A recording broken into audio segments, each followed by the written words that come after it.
you to our inaugural session for On Demand, Lifelong Learning On Demand program, and this month focused on data and analytics. Obviously, I hope you all had a great time engaging with the content that we had available, and I want to thank you for taking your time to join us tonight. So online tonight, we have another one of my colleagues in Alumni Relations, Jovan. She's going to kind of handle questions in the chat box. We can kind of fill it out as we go along, but if you do have a question, we'll ask that you raise your hand and then type your box or your question in the chat box. You don't need to raise your hand if you don't want to. We'll kind of be keeping an eye on things as we move forward. With us, we also have Jared Pierce, who's Senior Associate Director, I believe, of Enrollment Services with the Professional Advancement Network. And then we have Dan, who's going to be our fearless leader tonight, and whose content you had a chance to engage with over the last month. So Dan, with that being said, I'm going to kind of let you move forward and kick things off. All right. Thank you, Molly. I appreciate the introduction. And thank you to everyone for joining us tonight. I hope you've enjoyed the content for the month, and I'm looking forward to having this conversation with you. And I want to jump right in. I want this to be as two-way as possible, given the nature of this medium at least. So I'm taking advantage of it as much as we can for two-way interaction. I'd like not to stand and deliver, as it were. So I'm going to start with just kind of a thought question, which is essentially, sorry, I have to press the slide button. There we go. When the term smart cities is mentioned, or when you hear the term smart cities, what does it make you think about? What does that mean to you? And your answer can be as conceptual or as specific as you want. It's more like a Rorschach test than anything. I guess if you want to shout through the chat to Jovan and Molly, they'll pass some ideas along to me, and I'll kind of try to connect the dots.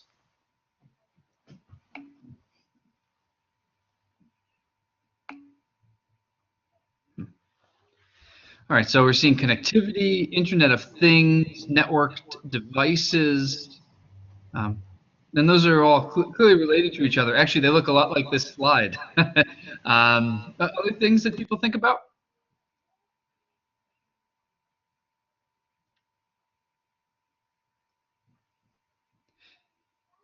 What do people think about in terms of when they hear the term smart cities? Who's driving the bus?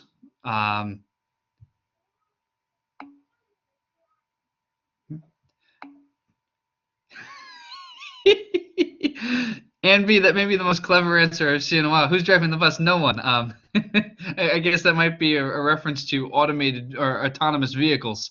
In terms of leadership, right? Who's in charge? Is it the private sector? Is it the public sector? Is it academia? Who runs smart cities? Who makes the decisions?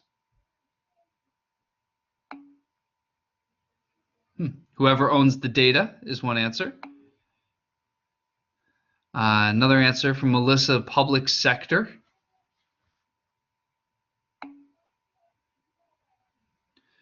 Paul has collaboration of public and private.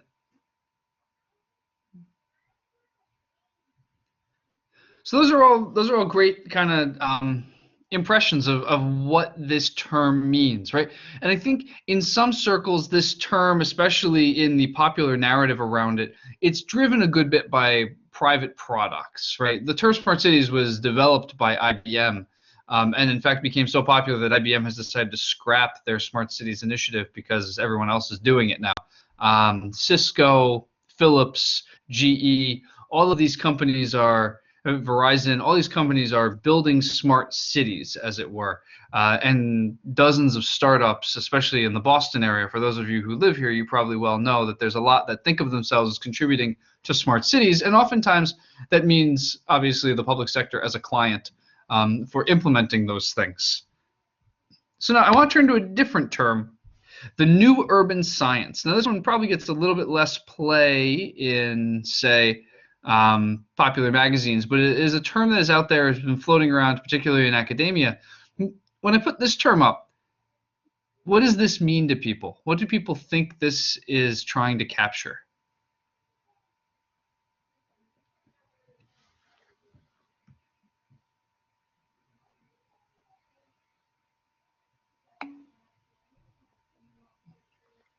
Okay, so Diane suggests cause and effect, and that's kind of science in general, right? What would be new about a new urban science that is occurring in parallel to kind of the smart cities advances around data and technology?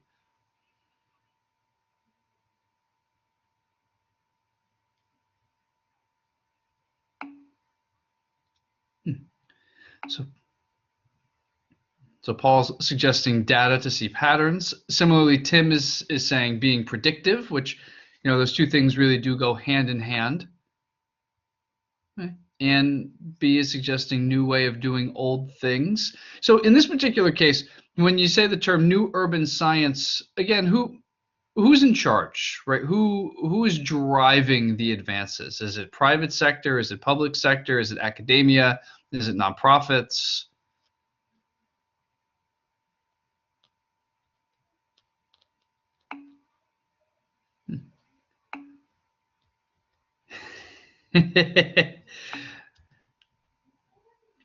Okay, so we're seeing a whole lot of answers. Public, whoever has the data, everyone.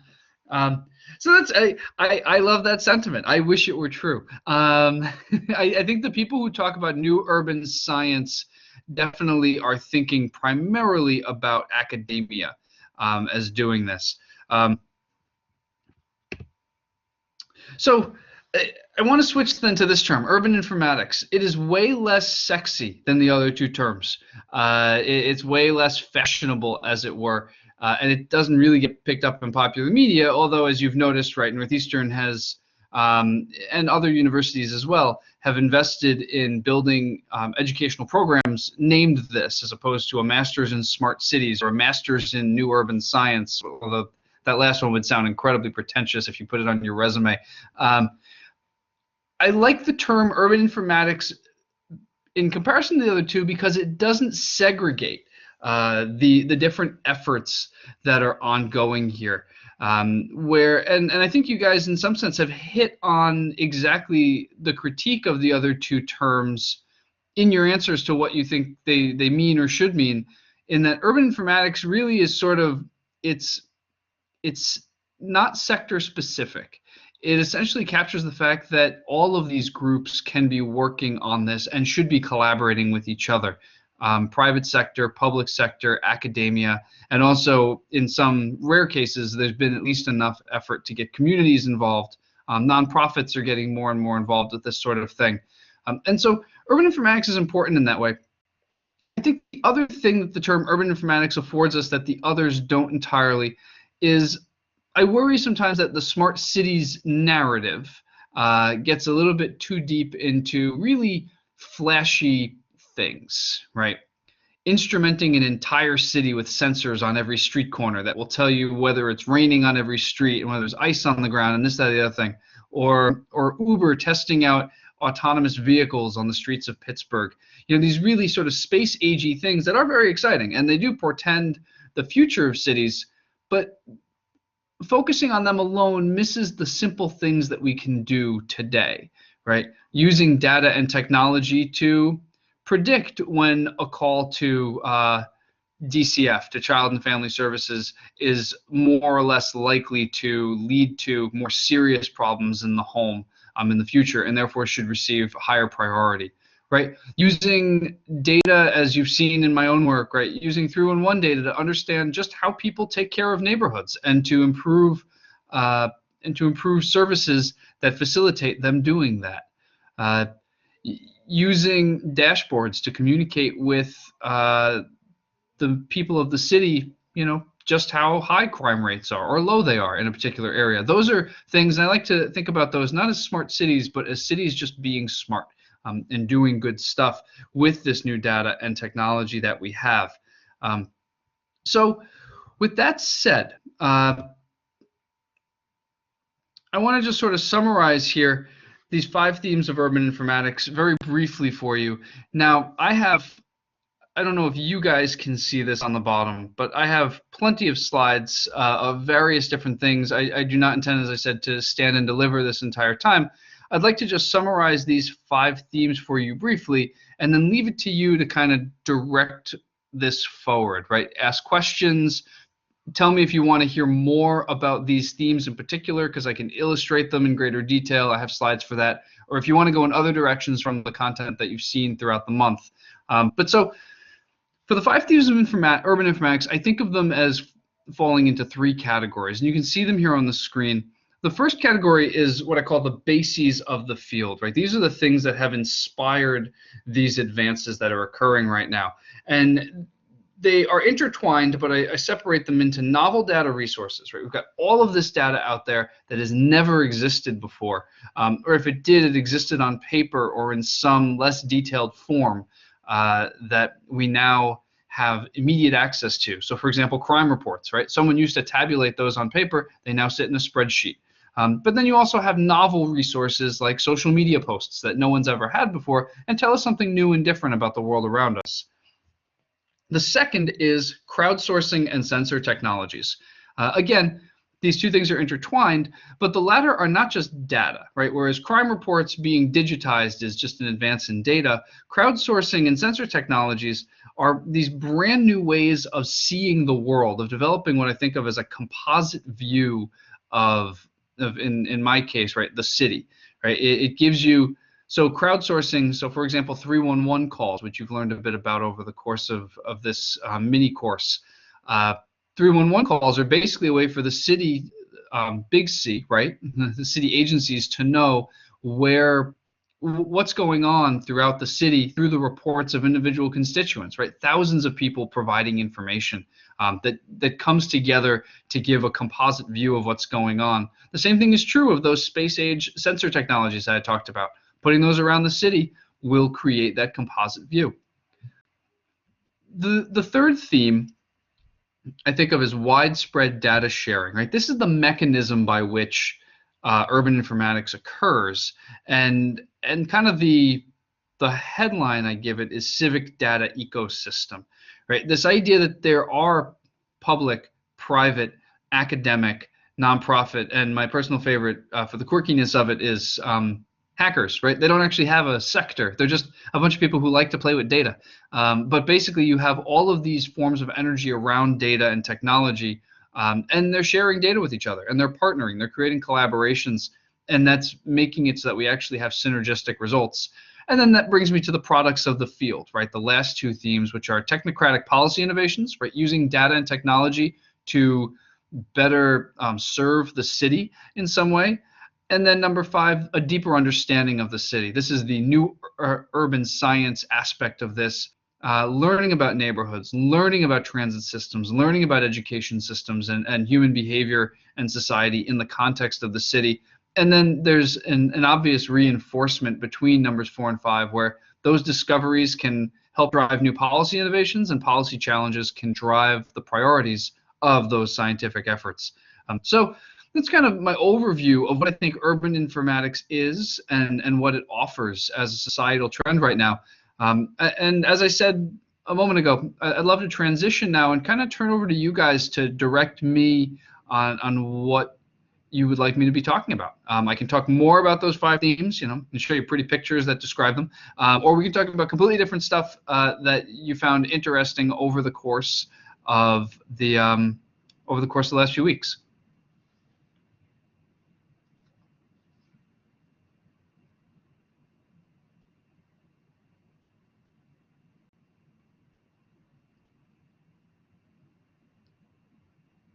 And I believe Javon and Molly will be collecting responses through the chat. So please send them in through there, and we can go in whatever direction you guys would like.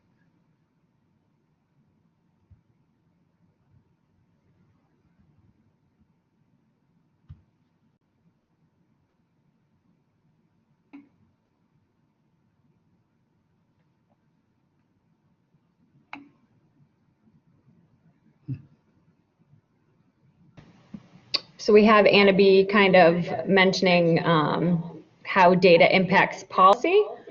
And I would even push that question a little further, how we can be proactive with policy as new data emerges, new scientific procedures kind of emerge.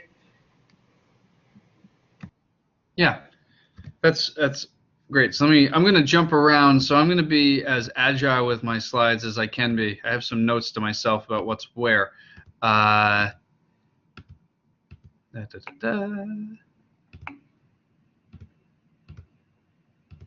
as you're looking, Dan, we just do have a few questions coming in about creating a deeper understanding and widespread data sharing. I know that you can speak upon that a little bit. And then Kevin also typed in kind of the same thing with how data is going to impact creating new policy in the future. Okay. So let me do this. I'm going to talk a little bit about, I'm going to kind of jump around. I'm going to talk a little bit about policy specifically, and then I'm going to jump back over to the civic data ecosystem a little bit and how that's going to push this even further forward. And I may end up extemporizing a little bit beyond my slides, which I hope everyone's okay with. So when I think about the policy innovations that have become available from urban informatics and the data and technology that have become available in recent years, there's basically three types of policy changes that, if we put them in broad buckets, right? One is what people call Gov 2.0 or civic technology. You know, these are apps. These are things like 311 hotlines is sort of the most popular illustration of this, but public deliberation apps, things like one of my colleagues at Emerson College here in Boston has built something called Community Planet, where it's a virtual workspace where you can get communities together to think about new ideas, and it's a great way for cities to engage with their constituency directly without having to bring them in physically to a town hall type meeting.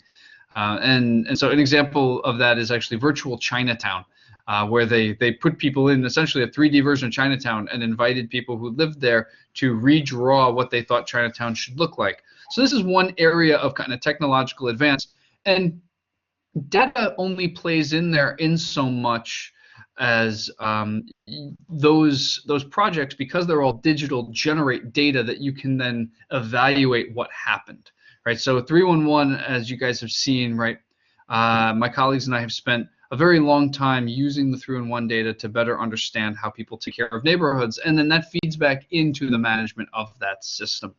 And you can imagine that for anything else, right? Community Planet, you see how people behave while within the program, and then you feed that back in to improve it and to think more about it. The second one is dashboards, and this is really straightforward, right? It gets a lot of attention publicly. So Boston's City Score got a lot of attention. Chicago's Open Grid has gotten a lot of attention. These dashboards, what they basically do, and actually Chicago's Open Grid, so we didn't anticipate that the animations weren't going to come up properly in order. So what you're seeing here is all of my text on top of the image, but the image there is actually from Windy Grid in Chicago, and it allows people to come and set custom areas and custom forms of information and find out exactly how many events of a certain type have occurred in a particular area, how often, over what period of time, so on and so forth. Boston's City Score dashboard allows people to come in and see how the city is performing. So there are these various tools that are out there for allowing communities to directly access information. The third one's really, it's the most amorphous, but it's the one that I think is clearly the most important, which is actually building new policies, practices, and systems on top of or inspired by the data themselves. And this is trickier to point to, right? It doesn't get quite as much attention in the media because you have to have proof, right? You have to evaluate it in some way. Whereas if you build a new dashboard and it's flashy and it's cool looking, Wired might just write an article about it. But you can think of examples like, so Allegheny County has an amazing data system for their health and human services.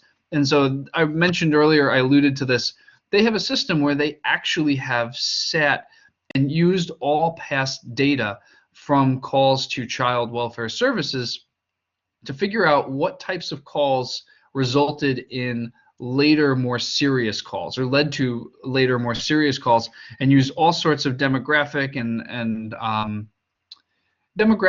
medical and personal record information to do essentially a machine learning project, right? Figure out what exactly predicted these more intense outcomes further down the line, and then they were able to create a system that was highly predictive, right? So then now that system is working, and when someone calls and their information is run through the system, the dispatcher gets a score from 1 to 20 on how severe this is likely to be, and above a certain threshold, they move forward with additional intervention services, trying to basically prioritize resources to those cases that are most likely to need it. What was fascinating about this project, so I got to see the person who was the architect of this project give a talk about it in January, and what was fascinating about it was when they first started the project, they went to the people who run these dispatch centers, because these dispatch centers don't have enough resources to go forward with early intervention for every call. They have to do triage.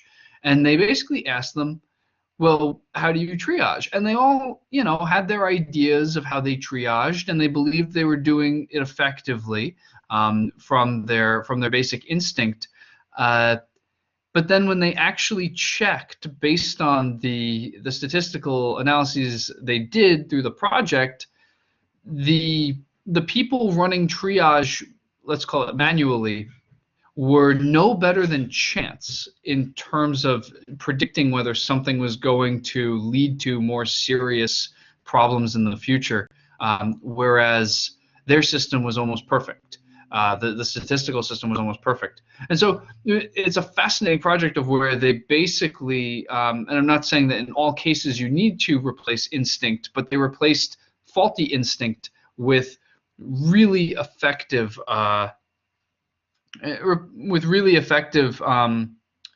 automated triage. So that's a great example. Now there's all sorts of others. We hear a lot about engineering. So South Bend in Indiana, they've been partnering a lot with Notre Dame. They built backflow resistant sewers. I guess I never realized this about South Bend until I learned about it, but it sits on a river, and so during major storms, as pleasant as this sounds, there is backflow through the sewer system if the river backs up, which I imagine no one in South Bend appreciates. And so they built a smart sensor system, as it were, that could figure out when these backflows were occurring, and then there were some other things put in place to prevent them from becoming problematic. And another fun one that I actually have been working on a bit lately here, but has been going on in other cities as well, is access to microgeographical data on crime and disorder. Right. So the history of criminology is one largely of neighborhoods. Right. Neighborhoods were the unit of analysis for urban criminologists for 100+ years. Because we really were convinced, and I'm definitely of this training, that neighborhoods were what mattered in terms of determining how much crime there was in a given area, that there was this sort of community feel that determined these things. But some recent was really shown that even when neighborhoods matter, crime still gets funneled to certain places, certain streets, and even certain addresses. And this was only available in a data sense in the last 10 to 15 years, and has really ramped up with additional analytic techniques that it's been implementable as policy to pay attention to streets, to pay attention to addresses. I've been collaborating with the City of Boston on their problem properties task force work in trying to figure out, To what extent do addresses matter? Turns out they matter a heck of a lot. They explain most of the variation in crime across the city. And to what extent do neighborhoods and streets are they additionally important? And this opens up whole new realms of thinking about how to enforce crime and disorder prevention services, where you're not thinking just about the neighborhood anymore. You're thinking about the hotspots and the problem properties within a neighborhood. So to kind of summarize, there's really three areas, right? It's the civic technology kind of two-way interaction between public and government content. Number two is dashboards. And number three is new policies, practices, and systems, which is rather broad, but can really be transformative across technical areas like engineering, but also social areas, which are quite important. From there, I just want to talk a little bit about the civic data ecosystem, and then I'll take a breath and turn to kind of additional questions and places people would like me to redirect back to. But so the civic data ecosystem, so I'm going to go really nerdy on you guys because so my PhD is originally actually in evolutionary biology. So this idea of an ecosystem from, if we're going to use this as a metaphor, we might as well ground it a little bit. And so what does the term ecosystem mean? It's a community of species of organisms that inhabit a space, the physical characteristics of that space, and the interactions among them. And we think about it that way, right? An ecosystem is driven by sunlight, nutrients, and then energy moving through species and producers and consumers, as it were, vegetarians to carnivores. In the civic data ecosystem, the actual fundamental resource is the data itself. It is the basis of the knowledge and the new programs and policies that you might pursue.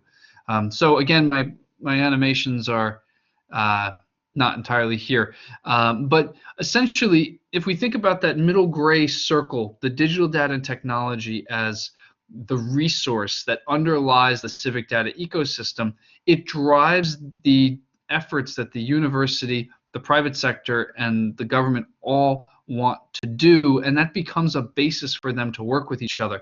Classically, these three sectors don't always get along all that well, right? They have very different institutional incentives, they have very different motivations, but because the data are a public resource to some extent, and they're mutually interesting to everybody, it makes it a lot easier to find a way to connect around it. And whereas every detail of every project might not be of interest to all three groups, every project has some elements that are, and that makes for valuable collaboration. And so we could see this generating new apps, we could see this generating data dashboards and the content for dashboards, right? So one of the things that I've been working on a lot with the City of Boston is the Boston Area Research Initiative generates new metrics that are of public interest and then publishes them in a way that's publicly available, kind of advancing dashboards simultaneously with advancing the science.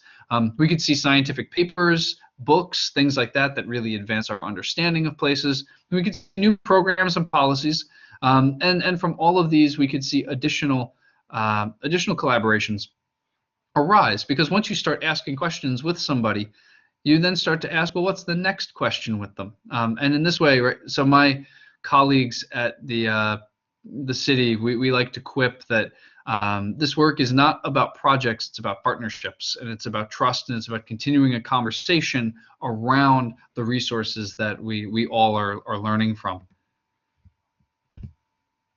And you've seen my spiel on BARI, so you don't really need to see that. But basically, we try to embody the civic data ecosystem philosophy of collaboration across sectors, and we really put a lot of effort into trying to foster a thriving civic data ecosystem here in the greater Boston area. And what that really means is, right, and what's special about Boston is that whereas in some cities, the collaboration is between a single university and a single city, for reasons that make a lot of sense, right? South Bend, if you're in South Bend, Indiana, you're working with Notre Dame, right? That's basically what it comes down to. But here in Boston, we have an embarrassment of riches in terms of universities and academic talent. And so we decided that there was really a need for a convening body to help bring them all together in collaborative efforts. So that's kind of what BARI's role is locally in a lot of ways. But on the city side, you see something very similar, right? The city is not a monolithic entity, right? It is the Boston Public Schools. It is the mayor's office. It is the Boston, well, this slide is slightly outdated. The formerly known as the Boston Redevelopment Authority, now known as the Boston Planning and Development Authority, the Boston Police Department. And then you have the Department of Innovation Technology and the Mayor's Office of Newer Mechanics kind of sitting at the center there, playing a similar role to BARI, thinking proactively about what the city's future in terms of data and technology looks like, and helping individual agencies to think about their goals and what they'd like to accomplish. And then that permits sort of coordination between the sectors where we can sort of work with each other as convening entities and coordinating entities. All right, so I'm going to come up for air for a moment. Molly, do you want to pass me along some ideas that have been coming up in the chat as I was talking? Hi, Dan. So we got a few more questions coming, so I'll go ahead and tell those to you, so that way you can dive a little deeper into them. The first question we received came from Tim. He was asking, what are the practical implications on a city like Boston, for example, in 5 years? What will change look like? That's a great question. And so I don't want to say you've stumped me, Tim, but I do want to say the use of 5 years as the time scale makes this challenging to answer, because I think the work is happening so quickly right now that 5 years. I don't want to sound like I don't want to sound like kind of a ranting and raving technologist. Oh my God, the city's going to look different. It won't look like anything you've ever imagined. It'll be the Jetsons times 10. We're not going there. But at the same time, it's hard for me to forecast quite that far out. So I'm gonna dial it in a little bit to the next couple of years. And I think what you see happen. Right, I think what you'll see happen is data become even more ubiquitous in public discourse, whether from the city side or the public sector side. The Globe has already fully doubled down on data journalism and the utilization of data in their journalism, and even running after stories based on freedom of information requests about various things. You will see in Boston, it's hard to see how this could happen more, but you'll see academics continue to be very active in public discourse about these sorts of things. I think the frontier here, right, you have a couple things. One is city services, and I think the place you'll see a lot of change too is nonprofits.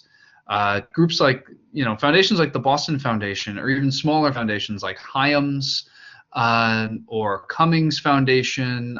The Barr Foundation is not smaller, but it's definitely less vocal than the Boston Foundation. But all these foundations are moving in the direction that they really believe that everything they fund has to be evaluated, right? And there needs to be some form of data behind what they're investing in.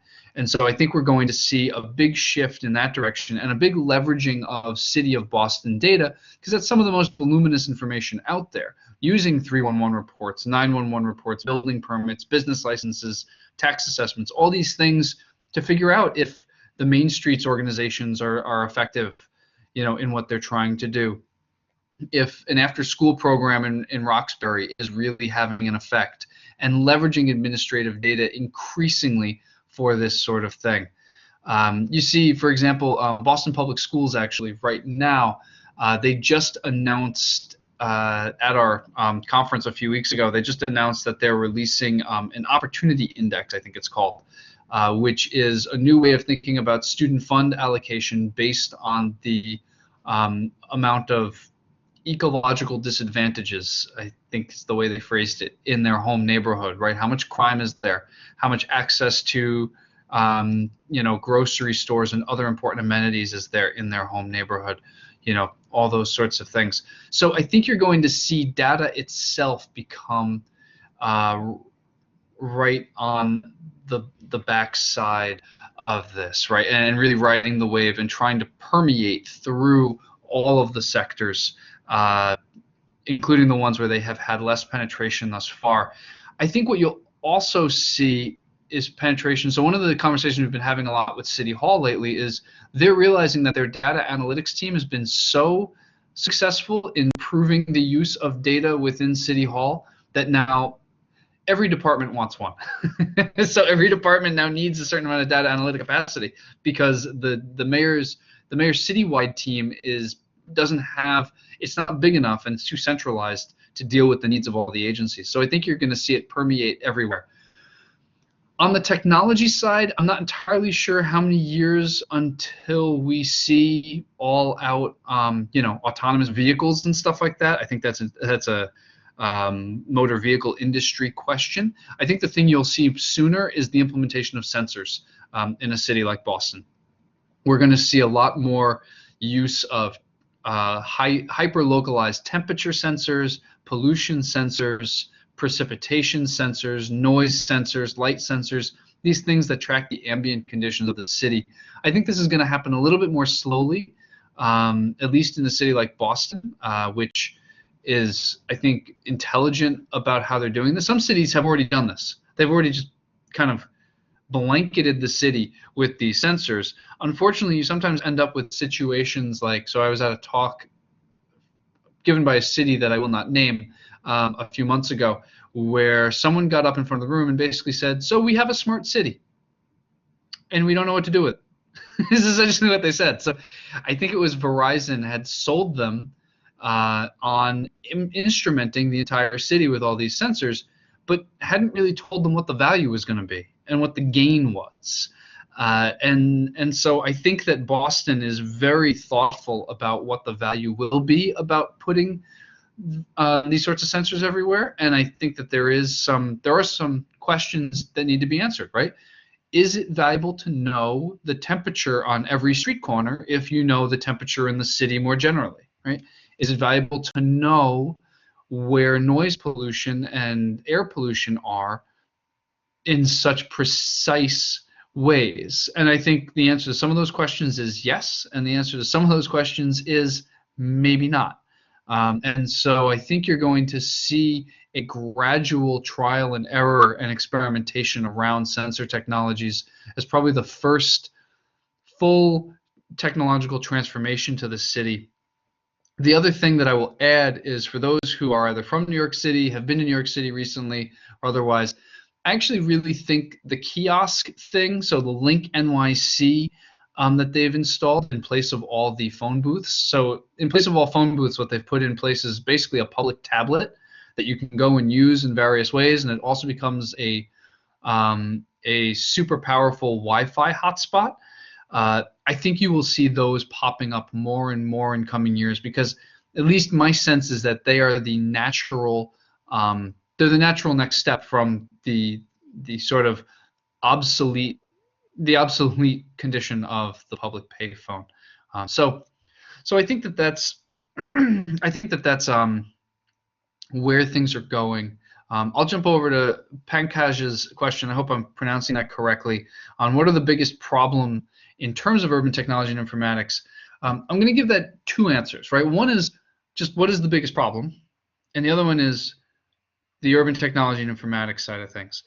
So I think what's valuable about data and technology in the way it's emerging right now is that it can be targeted towards any problem we might have, right? So climate change and resilience under climate change and climate-based disturbances, right? That's a challenge, right? That may or may not need technology as the answer. In some cases, very well will, right? And in other cases, it just needs engineering. But it very much is going to need data and understanding of data. So we're just more equipped, we're more knowledgeable if we use the data to answer those sorts of questions. Boston is struggling with gentrification right now. The whole city is gentrifying. pretty much. Basically, every neighborhood, I would say, from South Boston north is gentrifying to some level. That's a really challenging question. It's not a technology question, but it can be a data tractable question. And that's how we approach those sorts of things. Housing, neighborhoods, all those things, we now have a new lens to attack them with. And I think, to fear of being repetitive, I think in terms of technology, I think cities have to figure out how they properly implement what they've been sold in terms of smart cities. I think that there's a concern, and a real one, that smart cities kind of projects, the sensor implementations, the autonomous vehicles, and other kind of clever things sometimes put technology ahead of, basically decided that technology was the answer to the question, and now they want to know what the question is. And I think actually, rather than that being a problem, so I'm just sort of reframing your words, but I think this is kind of the answer to your question. Not so much a problem, but it's a challenge right now, right? And it's one that takes a lot of creative thinking. How do we leverage these technologies in effective ways that are efficient and aren't overly costly, and produce the public value that they're meant to?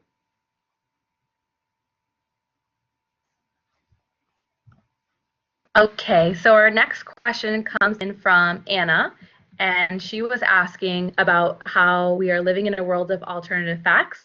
What are the implications that come about for database decision making? Oh, Anne, you've hit on you've hit on the $1 million question of the current political cycle, I guess. It's a really interesting tension, and it's one that has me a little bit nervous, and yet less so in some ways. I would say I was more nervous a month ago than I am now, because it is this odd tension where data is becoming more and more available. We have more and more power to turn data into deep knowledge and information. And yet we have a particular political stream of discussion, let's call it, that is pointing at whichever facts are convenient or inventing them at whim. And how does that, in some senses, it's a response to the fact that we've become so good at generating objective information, and that's not always convenient to all parties. In each case. So I think you'll continue to see some tension around that at the national level and the federal level. One thing that I find heartening is that the whole country took the Congressional Budget Office's estimates on the healthcare bill seriously, right? Those didn't just get wiped away as fake news, right, or as alternative facts, or as the pre-alternative facts. They were taken seriously by the country, and so I think that was heartening. But to get off the federal thing, which really is not my expertise, and to move into urban areas, I think cities are very well aware that they want efficiency and that they want effectiveness to be concrete. And I'm actually going to take this opportunity to somehow connect this answer to Tim's follow-up question, which is to say, I think cities have really, and I've used this phrase once already, so I apologize to you for repetition, but cities are doubling down on data-driven evaluation and justification of programs, right? I think that is serious, and in cities that have been going for it, they've been doing so more and more, and essentially every department has to do it because they see this as a matter of using taxpayer dollars effectively. They see this as being able to show their constituencies that they are doing well by them and that they are doing their job effectively. And I think that ethos has permeated in certain cities and is expanding increasingly across the country. So I feel like while it's easy to have an argument about the facts surrounding climate change for various reasons, both political and psychological, it's a little bit it's a little bit harder to argue with data that explains how well you're educating our youth, right? It's a little bit harder to argue with data that's demonstrating the efficiency and timeliness of your transportation system.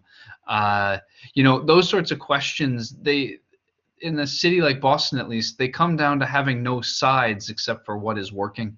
And so in those ways, data become just a tool for us to coalesce around the appropriate next decisions and compromises and policies and programs that we need.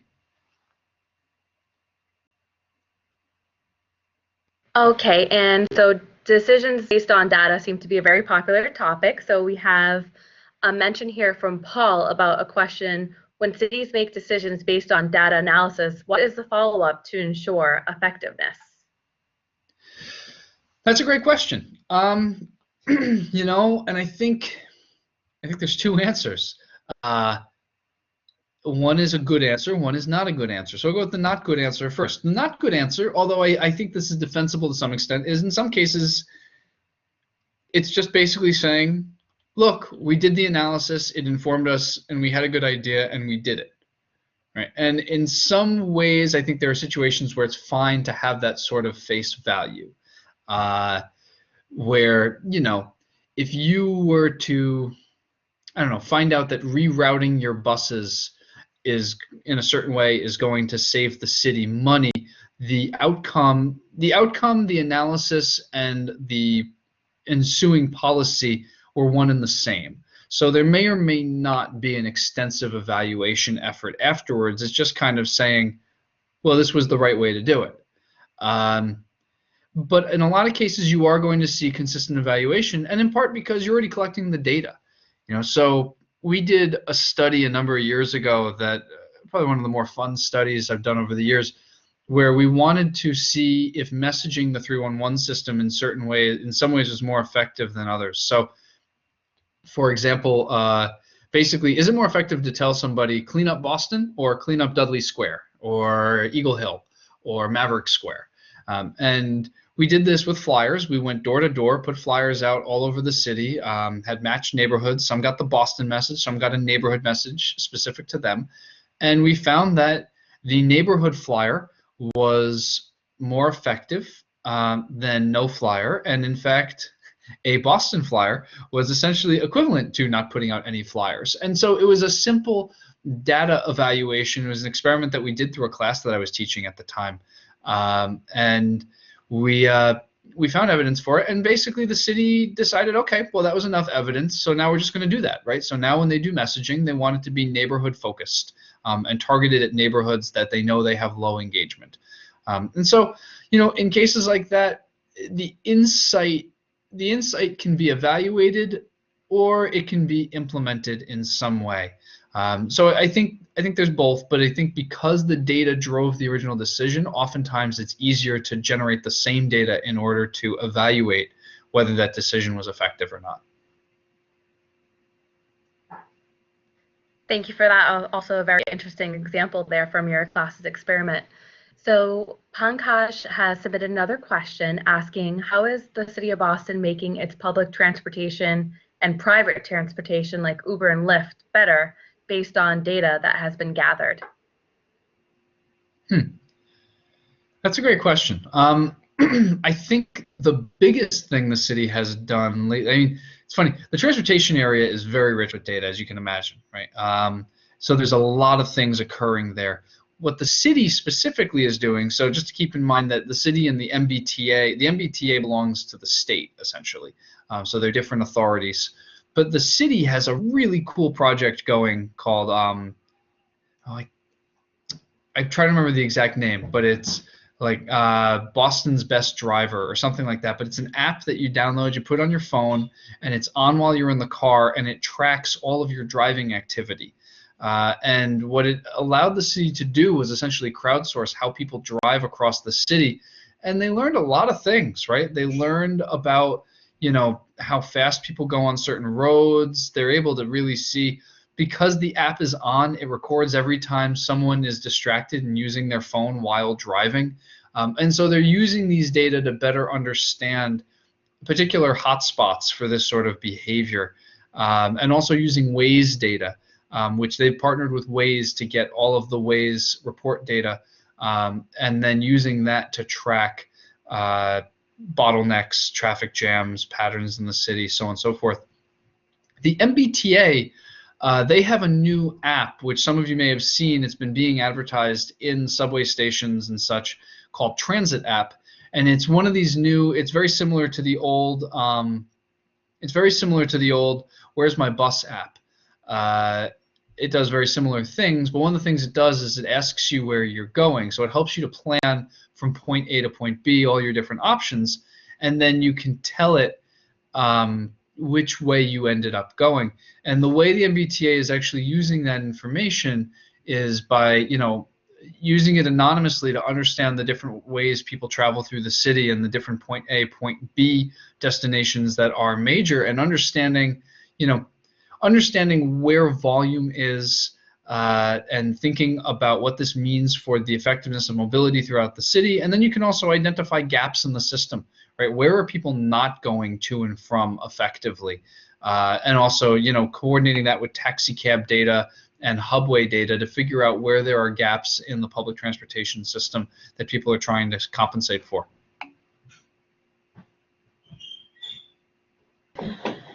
So at this time, I want to give you guys a couple more minutes to maybe chat, type in your wrap-up questions in the chat, and then if we're good, I may pass off closing remarks to Dan, and then I also want to give Jared, our enrollment representative, with PAN, kind of a chance to reintroduce himself and then make himself available when the session ends. So if anybody has anything, feel free to utilize the chat box, and we'll kind of go from there.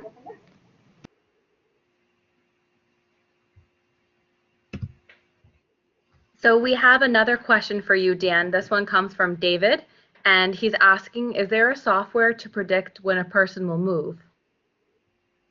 You mean like a residential move? Let's give him a minute or two to type in the chat box to sort of clarify a little bit for us. Yeah.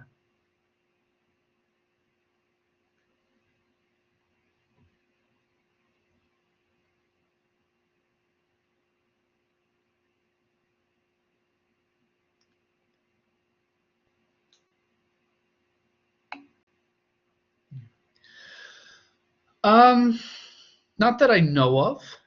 I imagine someone somewhere either has the information necessary to test that, or has. I haven't heard of it. There's been a lot more work done lately on evictions and trying to predict when people are going to become homeless. That work, Chicago's been working on that, New York has been working on that. But actual moves, I just don't know. Yeah, it's a little bit challenging because you have to have the validation data set, right? You have to know when everybody moved, and you have to have enough additional variables from other sources that tell you what their conditions were beforehand. So I don't know of anything like that, but I'll keep my ear to the ground. Thanks for that final question, David, and answer, Dan. I appreciate it. At this time, Dan, I want to give you a chance to kind of give your closing remarks. Just to remind people, we'll put Dan's email in the post-event survey so you guys can follow up with any questions that you didn't get a chance to ask today, or maybe something that pops up once we log off. And then Dan, once you're done, we'll give Jared a chance to pop in with his video and chat with people quickly. Alrighty. Yeah, I guess I want to thank you all for joining us tonight, and for the stimulating questions. I hope you all learned a little something and enjoyed this conversation. And I hope you enjoyed the content for the month and got a better sense of how we're thinking about using data and analytics in the context of the city at Northeastern. If any of you have any questions for me in the future, want to hear more about this work in general, more about the Boston Area Research Initiative and our work, or more about Northeastern's Master's and Certificate in Urban Informatics, I'm more than happy to talk about it. Please reach out. And other than that, again, I hope you enjoyed the course, and I thank you for joining us.